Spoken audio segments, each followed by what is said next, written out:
apa kabar sahabat ngopi bareng dimanapun Anda berada? Jumpa kembali dengan saya Ellen Pratiwi yang kali ini akan berbincang-bincang dengan seorang ibu di mana beliau ini adalah seorang General Manager dari Adi Husada Cancer Center.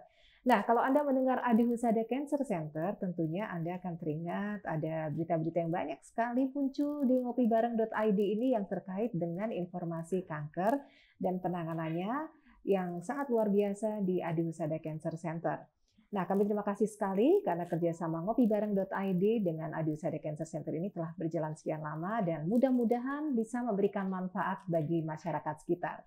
Dan kali ini saya Ellen Pratiwi tentu tidak bosan-bosannya menyampaikan informasi yang akan dipandu langsung oleh General Manager dari Adi Husada Cancer Center yang akan memberikan informasi barangkali ada sahabat-sahabat ngopi bareng yang belum kenal atau belum tahu atau baru mendengar apa itu Adi Husada Cancer Center dan bagaimana kiprahnya selama ini di kota Surabaya tercinta yang sudah membantu banyak sekali pasien-pasien yang terdampak kanker. Baik, saya sudah bersama Ibu Emi Aryani. Selamat siang, apa kabar? Iya, siang, Ibu. Iya, terima kasih sudah berkenan hadir di ngopibareng.id. Biar tahu kantornya ya. Selama ini mungkin bentuknya liputan-liputan.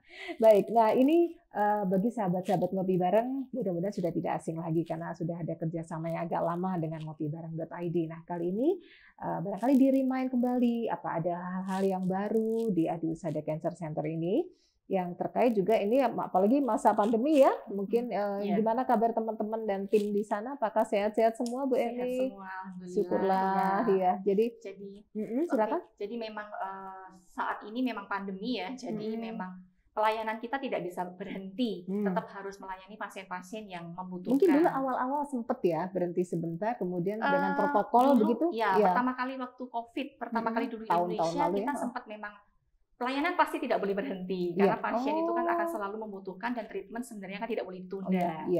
Jadi kita yang mengatur kemarin itu mengatur jadwal bagaimana caranya supaya meminimalisasi kemudian kontak dan segala macam. Kemudian untuk staf kami sendiri rutin melakukan seperti kayak cek kesehatan, terus kemudian juga kami mengatur shift-nya ya supaya pelayanan tetap berjalan, tetapi meminimalkan kayak kerumunan seperti itu. Nah, biasanya kan antrian cukup panjang juga ya. Itu apa namanya? Sekarang sudah ada sistem yang mungkin lebih rapi dan sesuai dengan kondisi pandemi ini ya, Dok.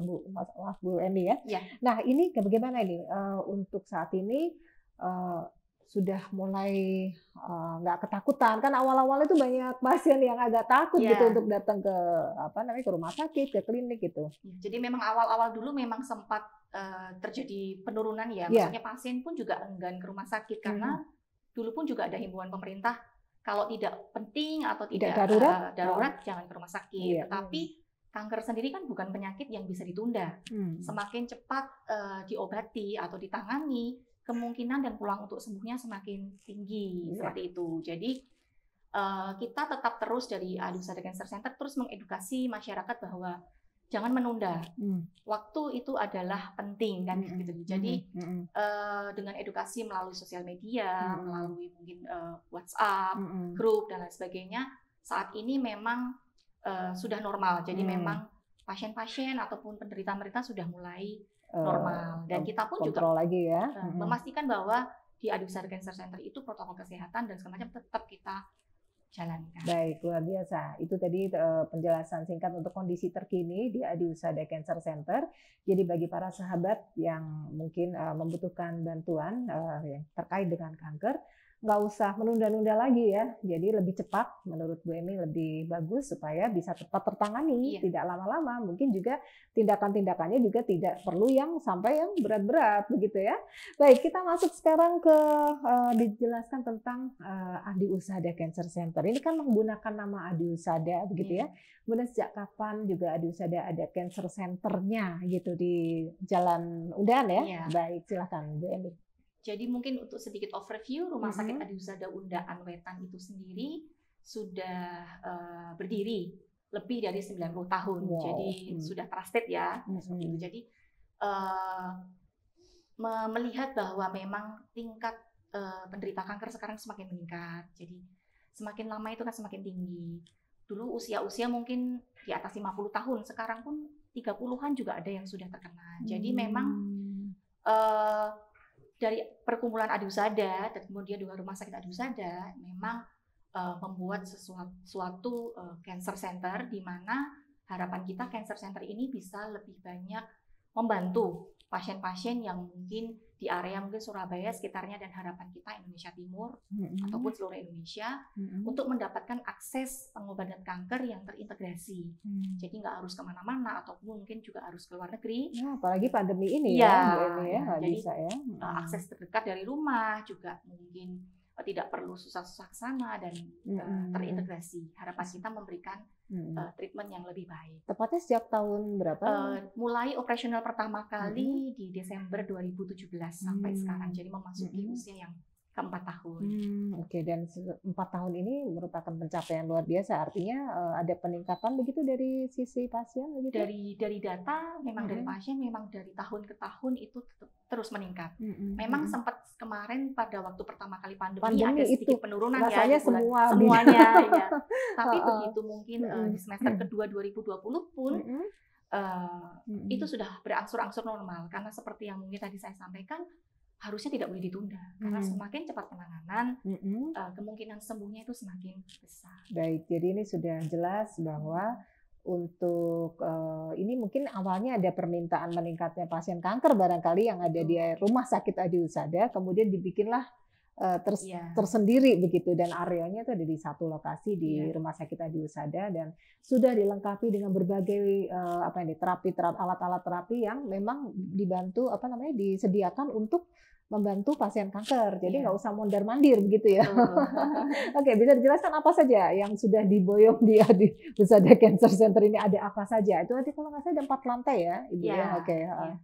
Jadi untuk pada awalnya kan memang screening ya. Screening kanker itu di Rumah Sakit Adiusada sendiri memiliki beberapa macam alat diagnosis yang cukup canggih saya rasa. Jadi mulai dari CT scan 128 slice, MRI 1,5 Tesla, terus kemudian ada ultrasound, ada jaringan PA, nah seperti itu. Jadi mamografi digital khusus untuk pendeteksi kanker payudara. Jadi kalau untuk diagnosis kami rasa sudah cukup lengkap ya. Jadi untuk biopsi, untuk mengetahui jenis atau keganasan pun juga sudah bisa dilakukan di kami. Kemudian setelah diagnosa positif kan biasanya kan diikuti dengan treatment.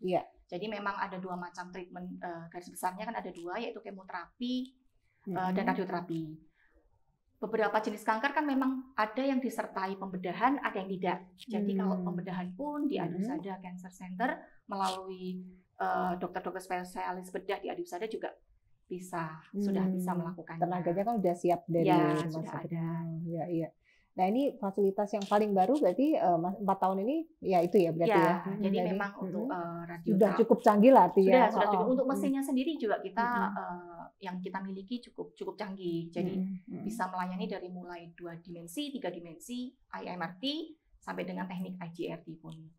Untuk kemoterapi sendiri mungkin kan semakin berkembangnya teknologi dan ilmu pengetahuan, sekarang tidak terbatas kepada kemoterapi yang konvensional, tetapi obat-obatan sendiri kan kita juga lebih aksesnya juga semakin luas ya. Obat-obat baru juga kita sudah bisa, ada juga yang targeted terapi di mana pengobatan kemoterapi itu menyasar ke memang sel-sel tertentu. Seperti itu. Jadi itu namanya targeted terapi dan juga untuk imunoterapi sendiri juga kita sudah semakin kesini sudah semakin sering.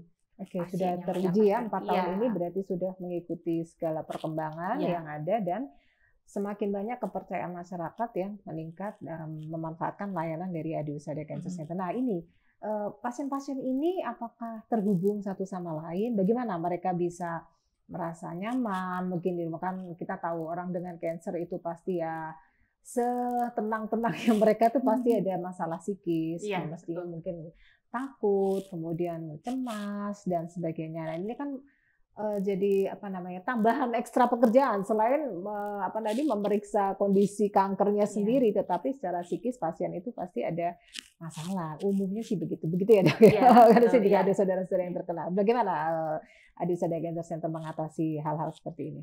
Jadi memang betul seperti yang Bu Ellen sampaikan, penderita kanker itu bukan sekedar yang cuma datang periksa atau pengobatan pulang. Tetapi banyak hal dari sisi psikis yang memang perlu dukungan. Nah, oleh karena itu dari kami sendiri Adiwusada Cancer Center istilahnya membiasakan atau mentrain semua staf di Adiwusada Cancer Center untuk memberikan pelayanan dengan penuh afeksi. Jadi kita harus memperlakukan pasien itu sebagai keluarga sendiri. Anggap saja kalau itu orang tua kita atau saudara kita. Jadi kita harus memperlakukan seperti itu. Sehingga harapan kami pasien itu nyaman, tidak merasa ada ketakutan dan kecemasan yang berlebihan. Semua tenaga medis, kemudian juga teman-teman di kami pun kami ada tim yang namanya patient advisor. Di mana patient advisor ini seperti kayak jembatan penghubung lah ya antara pasien, caregiver, dokter, dan semua istilahnya scope area yang ada di Adiwusada Cancer Center. Beberapa pasien kan mungkin ada keluhan yang kadang tidak bisa disampaikan ke dokter. Mungkin karena keterbatasan waktu konsultasi, atau mungkin hal-hal yang mungkin sepele, atau mungkin hal yang mendadak mungkin. Ya, mendadak mungkin apa itu mungkin, atau mungkin hal-hal yang di luar medis sekalipun. Contoh, pasien dari luar kota mungkin, duh nanti kalau saya treatment radioterapi yang membutuhkan waktu mungkin 3 minggu, saya tinggal di mana? Terus mungkin kepingin, oh saya ke Surabaya, saya ingin beli apa, seperti itu. Jadi teman-teman sampai begitu. Iya, jadi kan kita karena juga menerima banyak pasien dari luar area Surabaya dan bahkan area Indonesia Timur ya. Iya. Luar biasa. Jadi mereka mensupport seperti itu. Jadi hal-hal simpel yang kadang kita bisa lakukan untuk pasien dan keluarganya ini sangat mensupport semangat mereka untuk melanjutkan treatment. Itu dia.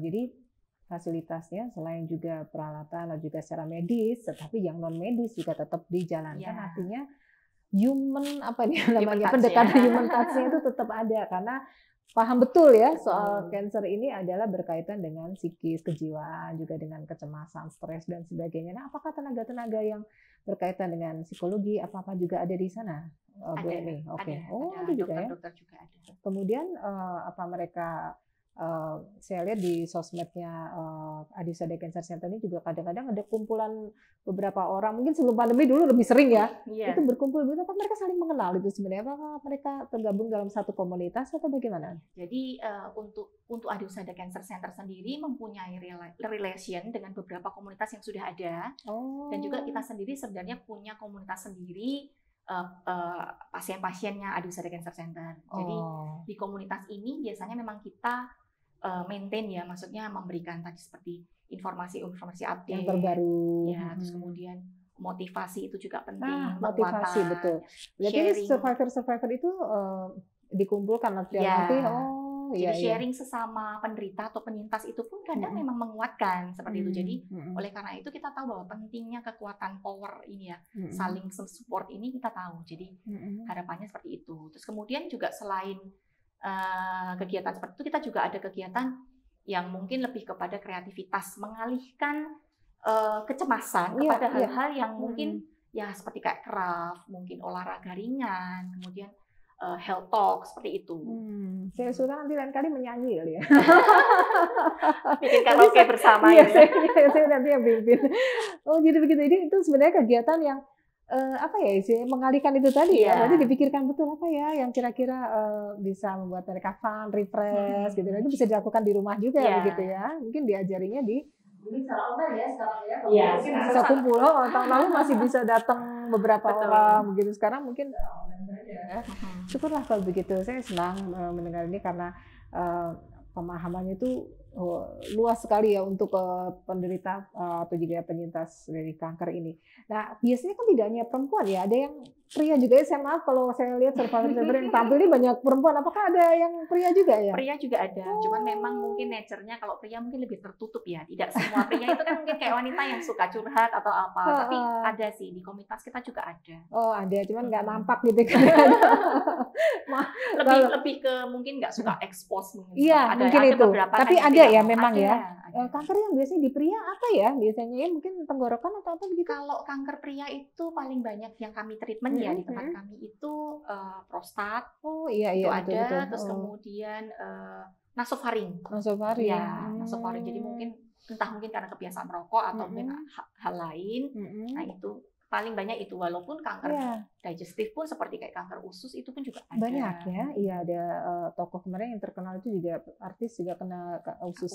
Iya, nah ini juga informasi juga bagi sahabat ngopi bareng bahwa kalaupun Anda pria itu tidak tertutup kemungkinan juga terpapar kanker, jadi nggak usah disimpan-simpan lebih dulu karena mungkin khawatir kan, dikira kanker ini urusannya cuma sama perempuan barangkali ya, yang payudara, yang serviks begitu. Padahal yang cowok-cowok ini juga ada potensi dan juga bisa terpapar.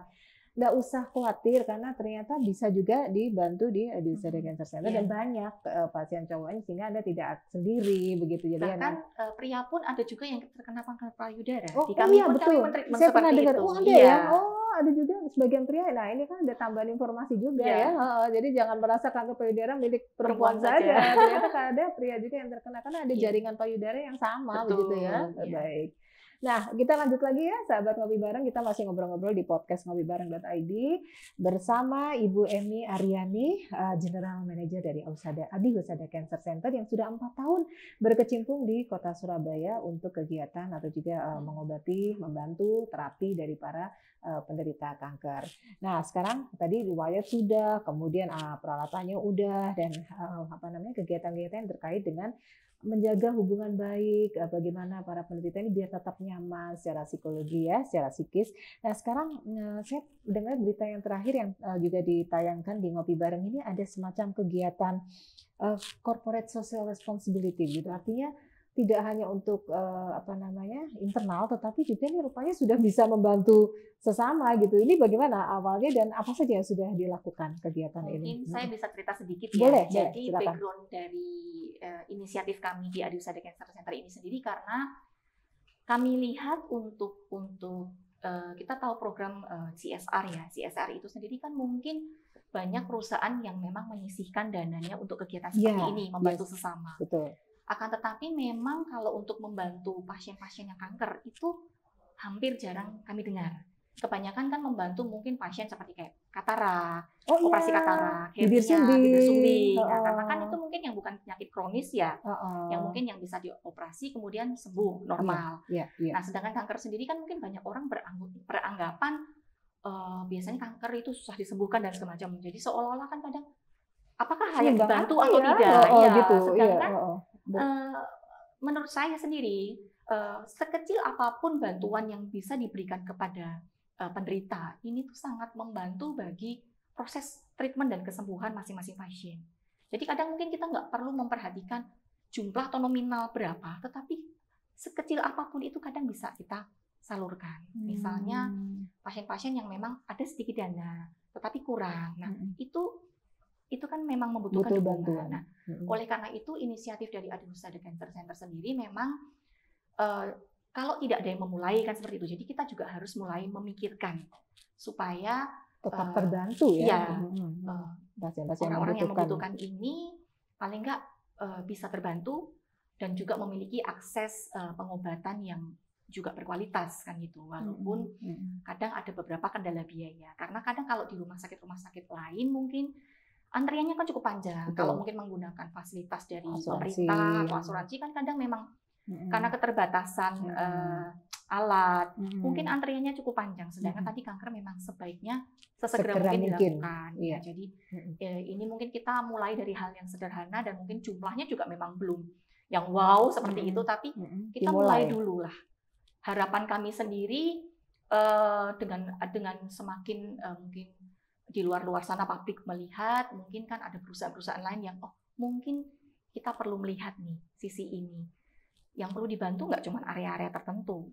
Pasien kanker pun yang mempunyai harapan hidup tinggi pun juga banyak. Iya ya, betul juga ya. Jadi selama ini mungkin kita fokus, ya memang tetap mungkin bantuannya ke pihak-pihak yang sudah dibantu. Barangkali masih ada kelebihan dana, bisa dialihkan ke ada penderita-penderita kanker yang punya harapan sembuh tapi tidak ada biaya.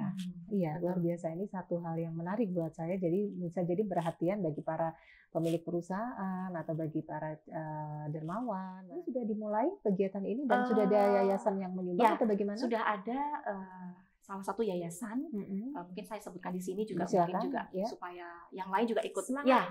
Semangat. Jadi dari Yayasan Keiming Harapan Bangsa itu kemarin berkolaborasi dengan kami untuk membantu salah satu pasien anak-anak masih usia 7 tahun, ya ampun, tetapi iya kanker otak. Jadi kayak ada semacam tumor di otaknya yang menyebabkan itu bisa sembuh ya? Ya, jadi memang kalau sembuh atau tidak kan semua itu kan masih dalam proses ya. Tetapi sekecil apapun kita bisa bantu lebih awal, nah kita harus support. Karena ini kan juga anak ini usianya masih juga 7 tahun, perjalanan masih panjang, dan kemungkinan besar masih bisa disembuhkan. Nah itu kemarin kita berkolaborasi, memberikan support sehingga akhirnya anak ini sudah menjalani treatmentnya, sudah selesai. Sekarang masih pada tahap pemulihan, fisioterapi dan segala macam, dan kondisinya saat ini terakhir sudah bagus, sudah bisa berjalan, sudah bisa menulis, menyanyi juga sudah bisa. Luar biasa. Ya. Oke. Nah, sekarang saya juga ingin tahu ini ya, untuk zaman pandemi seperti ini ya, masyarakat itu atau juga pasien ini survivor itu kan mungkin ada semacam apa namanya pengen ngobrol terus gitu. Nah, mungkin adakah satu momen atau ada acara khusus yang diselenggarakan supaya tetap saling support, tapi mereka tidak lepas gitu dari komunitas Adiwusada Cancer Center. Apakah itu ada ya, kumpulan semacam itu? Jadi karena kita juga punya komunitas dan kita juga ada relasi bekerja sama dengan komunitas-komunitas yang lain. Jadi itu tetap continue kita lakukan walaupun sekarang melalui online ya. Jadi kita tetap ada. Mulai dari yang ke depan yang kita lakukan kan seperti kayak tadi mungkin health talk, public health talk lah, hal-hal yang sederhana, pengetahuan mengenai gizi, mengenai tadi mungkin psikis, itu tetap kita ada. Kemudian yang tadi mungkin seperti kerajinan, olahraga, mungkin yoga, zumba, seperti itu tetap kita lakukan ada online. Terus kemudian selain kegiatan dengan komunitas itu sendiri, kita juga tetap update mengenai kita istilahnya kan CME dengan para dokter. Ini reguler kita lakukan setiap 2 bulan sekali. Jadi antara dokter-dokter dengan yang di Adiwusada Cancer Center dengan dokter-dokter dari rumah sakit manapun itu tetap selalu ada update mengenai penanganan kanker yang terkini. Apalagi juga mungkin dikombin dengan situasi COVID ini seperti ini, apa yang harus dilakukan, apa yang tidak boleh dilakukan di situasi seperti ini. Ya, saya dengar juga ada bulan Juni ini sebagai bulan cancer, mungkin dari pihak Sisi sendiri. Ini baru dibikin atau sebelum-sebelumnya udah di ini? Jadi memang bulan Juni ini secara kami sendiri, sebelumnya kami ceritakan bahwa Adiwusada Cancer Center ini bernaung juga, ikut serta di bawah jaringan IOC, di mana itu disebut adalah Integrated Oncology Center yang memiliki beberapa pusat kanker juga di wilayah Asia. Ada di Hong Kong, ada di Filipina, ada di Vietnam, dan juga di Indonesia. Yang terbaru ini, yang barusan bergabung juga ada yang di Malaysia dan juga ada di Singapura. Nah, di bawah IOC ini sendiri, kita membuat survivorship month ini untuk istilahnya gini. Jadi seperti yang tadi kita bilang bahwa kanker itu kan nggak cuma sekedar sakit harus diobati, tetapi psikis itu kan juga terus disupport. Jadi proses-proses di mana setelah misalnya seseorang terdiagnosa sampai dengan nanti menjalani treatment, terus kemudian menjaga supaya tidak terjadi kekambuhan, itu kan proses yang dilakukan terus-menerus. Jadi hal-hal ini yang kita berusaha remind-kan ke pasien bahwa ayo tetap bersemangat pada waktu menjalani maupun nanti pun yang sudah menyelesaikan, itu tetap jalanilah hidup dengan sukacita, karena pikiran positif itu ya itu yang akan membangun imunitas tubuh. Seperti itu. Jadi jangan menunggu sampai kita itu harus kayak saya sembuh baru saya bisa menikmati hidup saya. Itu menurut kita sudah terlambat. Iya. Jadi setiap momen apapun yang kita hadapi, setiap perjuangan yang kita lalui, itu harus kita rayakan bahwa kita masih diberi kesempatan untuk kita masih diberi hidup untuk melakukan hal-hal yang bisa mungkin sepele tadi, menguatkan orang lain sesama penyintas, ataupun juga menghargai hidup kita sendiri. Jadi kita selalu merimain itu bahwa dari jangan berbagai jalur gitu. Termasuk juga kepada caregiver. Caregiver itu mungkin bisa dari keluarga, saudara, itu teman. Nah, itu support mereka terhadap penderita ini besar. Itu paling dekat malahan ya. Yang mungkin menghantarkan setiap hari, mungkin yang membantu membantu di rumah treatment seperti itu semuanya perlu didukung ya. Didukung juga. Iya betul, jadi karena pasien kanker tidak sendiri, karena ada keluarga-keluarga yang mungkin ya mohon maaf barangkali lelah juga membantu pasien karena mungkin proses penyembuhannya tidak sehari 2 hari, tapi butuh waktu berbulan-bulan bahkan bertahun-tahun gitu. Luar biasa ya, saya bisa membayangkan betapa butuh dukungan ini luar biasa dan tidak boleh berhenti ya, artinya itu bisa terus-menerus. Nah ini sekarang sudah mulai, ini kan kemarin sempat turun ya COVID, sekarang mulai naik lagi. Gimana nih untuk supaya menyemangati para pasien ya, apa ini yang dibuat oleh ACC supaya pasien ini merasa tetap aman, nyaman, mengingat masa pandemi ini kan katanya tidak boleh berhenti gitu. Nah ini sekarang gimana? Mungkin bisa diriman lagi bagaimana atau apa yang dilakukan oleh ACC ini supaya tetap bisa melayani pasien dengan maksimal. Jadi kalau untuk protokol kesehatan sendiri kita masih tetap jalankan ya. Jadi seperti pengecekan suhu, terus kemudian kasih stiker kan nanti kalau masuk di depan. Kalau masuk dikasih stiker. Cuman memang kan kadang itu tidak cukup. Kadang memang ada screening tertentu apakah pernah melakukan perjalanan dan seperti itu. Oh iya Terus untuk ruangan sendiri fasilitas memang ada general cleaning rutin. Terus kemudian untuk yang seperti kayak tombol-tombol lift, tempat duduk itu secara berkala memang. Toilet mungkin ya? Ya, secara berkala dibersihkan, dilap dengan disinfektan. Ya memang saat ini kita memang membatasi kunjungan. Maksudnya kalau misalnya penderita hanya boleh diantar oleh satu pendamping karena untuk menghindari terlalu banyak crowded ya, karena ya semakin minim kontak kan semakin baik seperti itu. Terus kemudian untuk tenaga kita sendiri juga APD itu tetap harus ini dilakukan ya, dipakai. Terus kemudian untuk tenaga kita juga secara rutin kita minta untuk tes supaya tahu kan seperti itu. Udah vaksin semua berarti ya? Vaksin sudah semua. Walaupun memang vaksin tapi ya kita tetap harus protokolnya tidak boleh meninggalkan 3M seperti himbauan pemerintah itu. Nah, artinya tenaga-tenaga di AHCC ini, Adi-Soda Cancer Center, sudah dipersiapkan sedemikian rupa, area juga sudah dipersiapkan, bahkan antrian diatur kan dok ya? Maaf Bu Emi, jadi bisa lewat telepon barangkali sesuai datang sesuai jamnya, gitu. Jadi tidak sampai terjadi antrian. Harapan kita seperti itu. Ya, jadi Anda nggak usah khawatir kalau mungkin suatu saat membutuhkan perawatan di AHCC. Nah ini terakhir mungkin Bu Emi, bagaimana nih pesan-pesan khusus ke masyarakat terkait dengan meningkatnya pandemi dan juga terhubung dengan pasien-pasien kanker saat ini. Apa nggak boleh keluar rumah sama sekali? Jadi mungkin saya ngomong dulu mengenai kanker sendiri ya. Baik, jadi sebenarnya kanker ini kan mungkin kadang banyak orang yang masih tanya ini itu apakah itu keturunan atau mungkin gaya hidup. Jadi memang kalau kita ngomong penyebabnya sendiri kan memang tidak ada yang jelas. Tetapi yang jelas itu bahwa satu, gaya hidup, penyakit apapun itu kita harus jaga, kan seperti itu.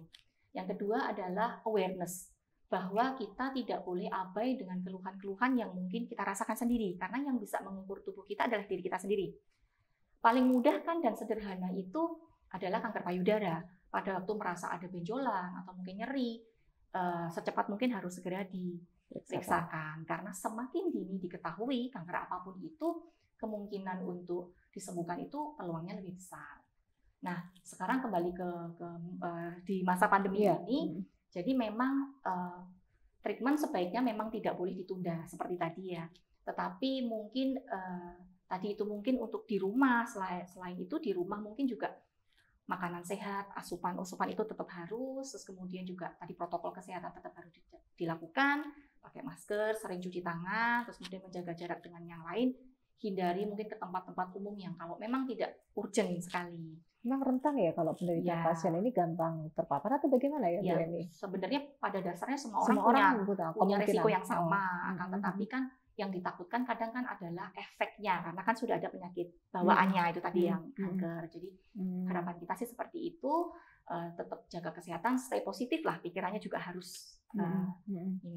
Ya, jadi bagi Anda masyarakat umum baik yang mungkin terkena kanker ataupun yang masih sehat, tetaplah stay positif supaya tetap sehat, dan juga jangan lupa untuk tetap kontrol, karena di pusat-pusat kesehatan sekarang sudah mengatur sedemikian rupa, sudah menjaga protokol-protokol kesehatan dengan lebih ketat, dan insya Allah saat ini semua tenaga medis sudah tervaksin semua ya Bu Emi ya, jadi Anda tidak perlu khawatir lagi untuk meminta pertolongan, tapi tentu saja Anda by appointment itu tadi, jadi jangan langsung ujuk-ujuk datang. Kalau sekarang itu informasi bisa didapat dari Instagram ada ya, ada Bu Instagram, Emi, ada Facebook, dan juga ada website Adi Husada Cancer Center. Anda tinggal klik saja Adi Husada Cancer Center, nanti informasi tentang pendaftaran atau informasi yang lengkap bisa di sana. Jadi Anda datang nanti sudah dengan tujuan yang tepat. Jadi tidak perlu berlama-lama. Tidak perlu berlama-lama, langsung mau kemana, ya maunya apa, selesai ketemu dengan dokter siapa. Begitu ya kira-kira Bu Emi. Oke, baik, terima kasih banyak. Saya berharap lebih banyak lagi masyarakat yang terbantu sehingga banyak yang lebih sehat. Sehat juga, salam buat teman-teman di Adi Husada Cancer Center. Dan mudah-mudahan bisa sukses bersama. Dan pandemi ini loh, ya ampun, jangan lama-lama ya. Kita semua berharap semoga cepat berlalu. Tapi badai pasti berlalu. Iya, kita bantu. Kalau tim masyarakat juga mau mempercepat berhentinya pandemi ini, marilah kita sama-sama ya berjuang untuk menghentikan pandemi ini biar tidak lama-lama. Karena tidak cukup dengan bicara, tetapi dengan apa yang Anda lakukan ini gitu, dan untuk keluarga dan sekitarnya. Baik, sukses selalu Ibu. Selamat bertemu, sampai ketemu kembali. Baik sahabat Ngopi Bareng, saya Ellen Pratiwi harus menutup perbincangan kita kali ini dalam ngopibareng.id bersama Ibu Emi Aryani, General Manager dari Adi Husada Cancer Center. Terima kasih atas perhatian Anda, semoga perbincangan kita bermanfaat. Jangan lupa Anda tetap harus jaga kesehatan, ikuti protokol kesehatan, semoga terhindar dari COVID dan juga penyakit-penyakit lainnya. Terima kasih sahabat Ngopi Bareng, sampai bertemu kembali.